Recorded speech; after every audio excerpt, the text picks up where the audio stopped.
लोगों की बड़ी तादाद यहाँ पर हरई कुपवारा में इस वक्त आप देख रहे हैं।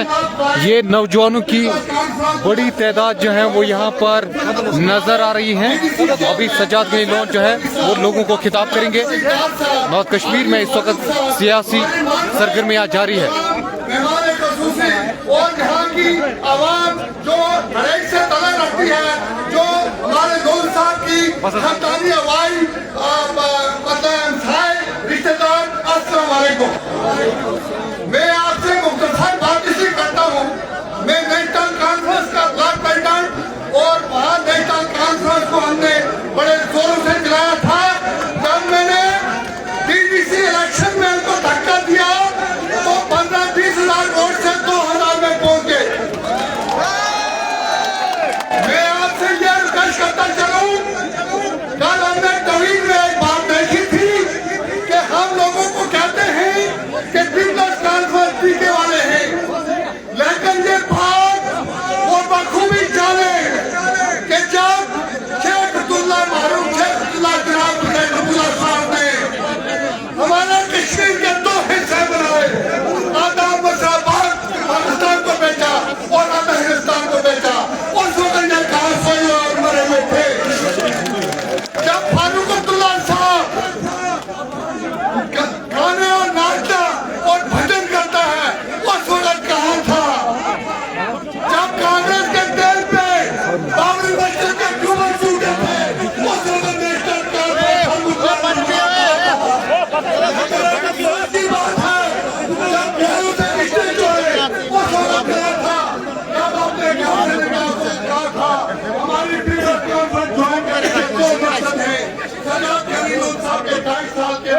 के ऊपर हम खड़ा हुए। जब उसने भगत को सूरज बनाया, हिंदवाड़ा में पीड़ का काल बनाया और गरीबों को जल मिनिस्ट्री के छोटे टाइम पे 200 पे 1000 रुपए बचाया और नेशनल कॉन्फ्रेंस ने मुखबिर करके 6 महीने गरीबों को बताया कि लीगल ही इलीगल है। ये वो लोग हैं जब आते थे पाकिस्तानी लोग आते थे, वो तुम्हारे चले गए। आज जवाब अशार है, रायना खुदारा हाथ जोड़ के कहते हैं ये पगड़ी सजादुल नहीं है, ये पगड़ी आप है। इसको जुटा के पार्लियामेंट में भेजे और जब उसके कह रहे एमपीओ ने जो पिछले 50 साल में नहीं किया, हमारा सजाद 2 साल में करेगा और पार्लियामेंट चुनेगी। के टाइम पे असेंबली गूंजती थी, इस तरह पार्लियामेंट गूंजेगी। अस्सलाम वालेकुम। सर इनका पाता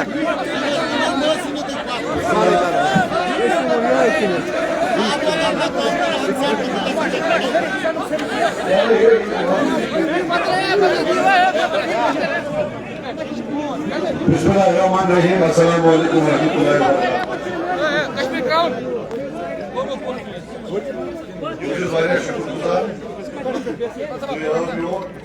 Kralpura zon, Çocuklar zon, Namiyoran, Paçı, Menum, Maci beni, Koyne, Oke Ubay.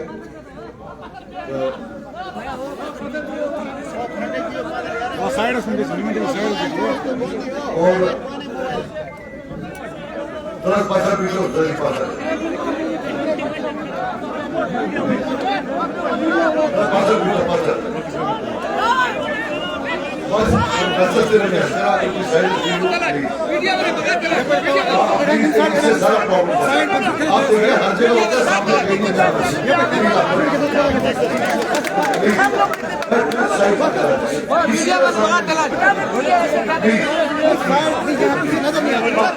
एक बात सर, अब तक कोई ऐलान नहीं किया, नीचे बैठो, अगर जल्द से जल्द को बैठाओ नीचे। हमारे पास है कि बुजुर्ग बैठे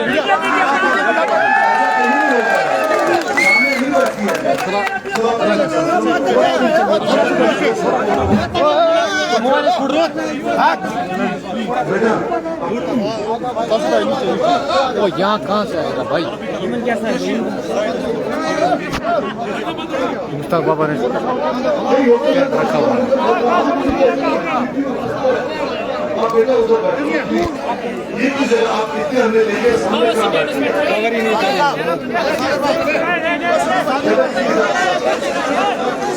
हम बहुत इसी तरह डाल देंगे, अगर ये लोग नीचे नहीं बैठेंगे ना, हम बहुत इसी तरह डाल देंगे, हम जब चलेंगे तो नीचे बैठो। किस तरह का बंदे थे, किस तरह किसको बोलते हैं?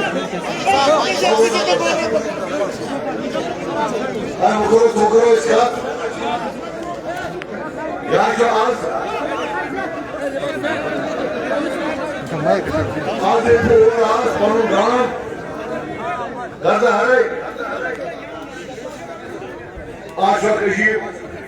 आज के इलेक्शन पार्लियामेंट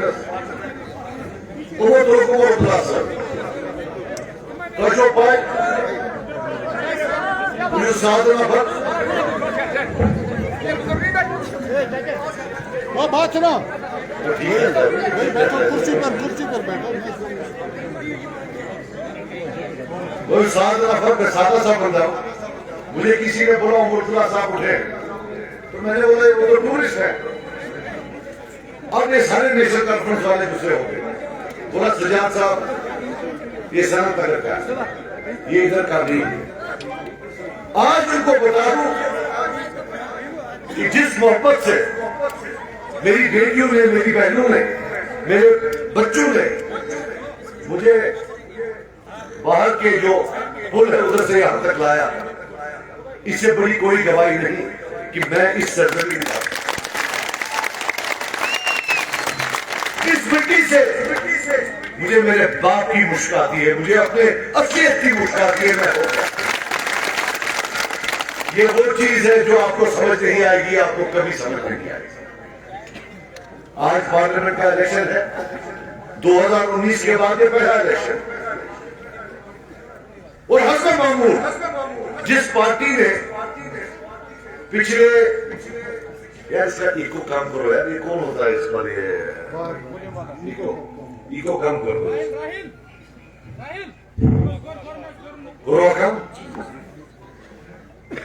ये आसान इको ज्यादा गैमन वाले कर रहे 9 बजे क्या वहां सुबह हम उससे क्या बाहर। आज वो पार्लियामेंट है,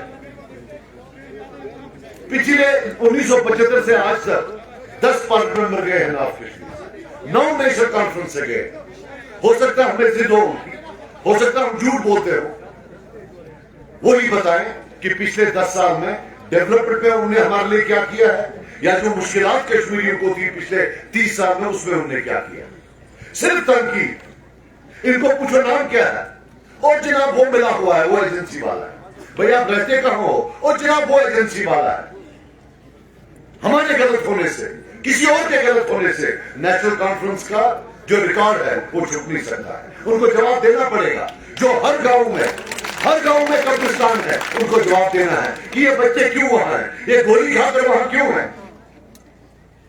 ये जो 87 के चोर जिन्होंने लोन साहब को चोरी की, हर कश्मीरी को चोरी की 87 में, जिसके बाद बंदूक आया और 1 लाख लोग इस वक्त कब्रों में, लेकिन शर्म बाखुदा इनको नहीं आती।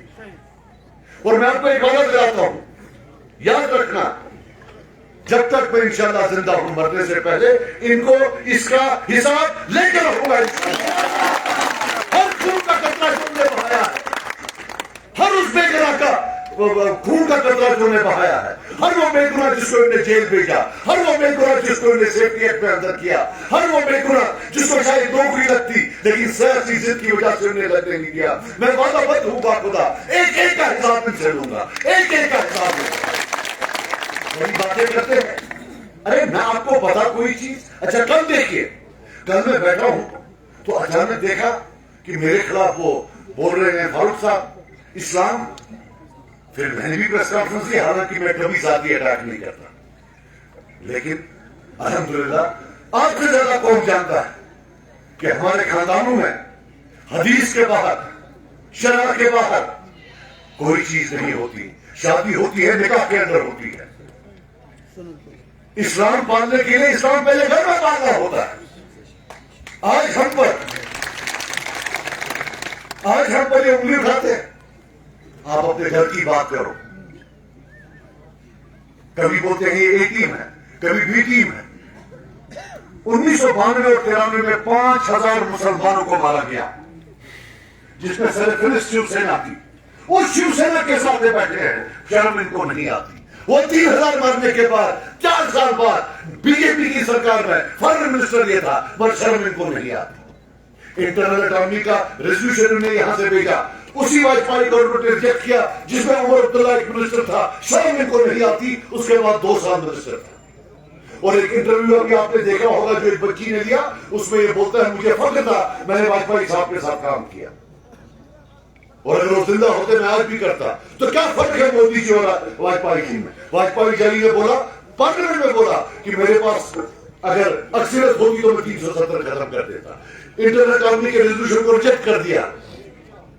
मतलब यह है कि इनका प्रॉब्लम बीजेपी से नहीं है, इनका प्रॉब्लम हिंदुत्व से नहीं है। इनको यह है कि शायद मोदी जी गास कम डालते हैं, कल योगी जी आ जाए वो गास डाल दे, ये उनकी गवर्नमेंट में बैठ के आएंगे। और आज जब इनको पता है कि लोगों का सैलाब इंशाल्लाह पीपुल्स कॉन्फ्रेंस को पहली बार पार्लियामेंट लाएगा, तो ये रोज हर दिन एक इल्जाम फिर दूसरा इल्जाम। मुझे याद है जब मेरे फादर जेल में थे, जब हम उनको मिलने जोधपुर जेल जाते थे, जब मैं जेल में था, तब फारूक अब्दुल्ला कहां था? तब फारूक अब्दुल्ला जेनीवा जाता था और बोलता था जो वहां तो कोई जेल में है ही नहीं, वहां तो सब हालात ठीक है।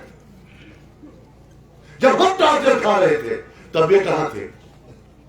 कश्मीर में पिछले 30 साल में 2 किस्म के आदमी थे। एक जिनने मार खाई, जो जेल गए, जो मर गए बेचारे, जो कब्रिस्तानों में दफन है, जिनको सेफ्टी एक्ट लगा, जिनकी टांगें टूट गई, जिनके बाजू टूट गए, जो बेवा हो गई, जो यतीम हो गया, ये 99% लोग। और मुश्किल से आधा % लोग वो जिनने जेल भेजा, जिनने मार दिया, जिनने गोली चलाने का ऑर्डर दिया। आप बताओ नेशनल कॉन्फ्रेंस वाले किसमें थे? ये उमर अब्दुल्ला क्या मरने वालों में था, क्या जेल जाने वालों में था, या उनमें था जिनके ऑर्डर पर लोगों को सेफ्टी एक्ट लगाया गया, गोलियों से भून दिया गया?